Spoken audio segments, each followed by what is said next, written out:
Kita ke informasi selanjutnya, ICW mendesak pasal kebal hukum dalam Undang-Undang MD3 untuk direvisi. Ahli hukum tata negara pun yakin pasal ini dapat digugurkan jika melalui uji materi di Mahkamah Konstitusi. Islah di parlemen membuahkan sejumlah kesepakatan. Salah satunya adalah revisi Undang-Undang tentang MPR, DPR, DPRD, dan DPD atau MD3. Revisi diprotes oleh LSM Indonesian Corruption Watch karena hanya mengubah pasal tentang pemimpin alat kelengkapan dewan.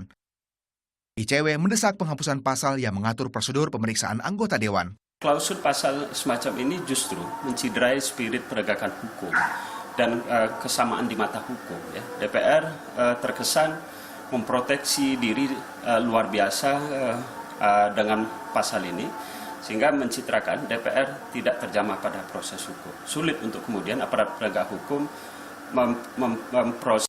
ICW menilai pasal 224 ayat 5, 6, dan 7 Undang-Undang MD3 membuat para wakil rakyat kebal hukum. Prosedur pemeriksaan anggota dewan harus melalui persetujuan Mahkamah Kehormatan Dewan. MKD diberi waktu 30 hari untuk mengeluarkan izin tertulis. Tanpa persetujuan MKD, maka pemanggilan anggota dewan batal demi hukum. Ahli hukum tata negara melihat hak imunitas sudah sewajarnya menjadi hak wakil rakyat dan para menteri. Tapi hal ini berlaku khusus di wilayah kerja.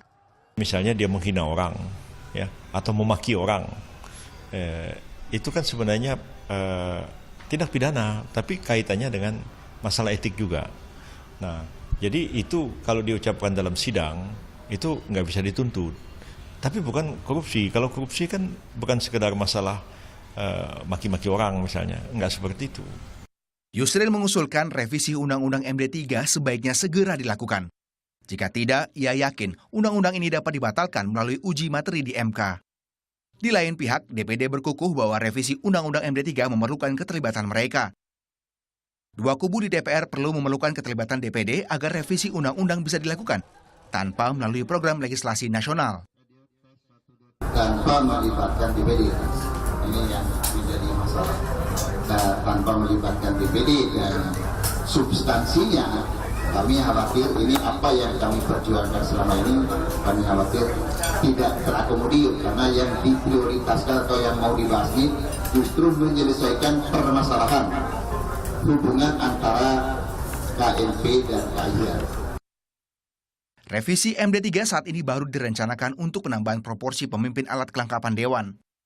Badan Legislasi di DPR berencana mensahkan revisi undang-undang sebelum masa reses 5 Desember mendatang.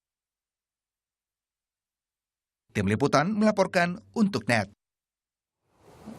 Rapat pleno Badan Legislasi DPR akhirnya mengesahkan pasal nomor 17 tahun 2014 tentang MD3, Undang-Undang MD3 ini akhirnya disahkan untuk direvisi, Syanas. Dan secara substansi, ini semua fraksi sudah sepakat untuk membawa revisi Undang-Undang MD3 ini ke paripurna. Oke, kalau kita misalnya membicarakan mengenai Undang-Undang MD3 ini ya Tom, memang cukup kontroversial. Betul. Gitu, banyak sekali yang menentang mengenai hal ini.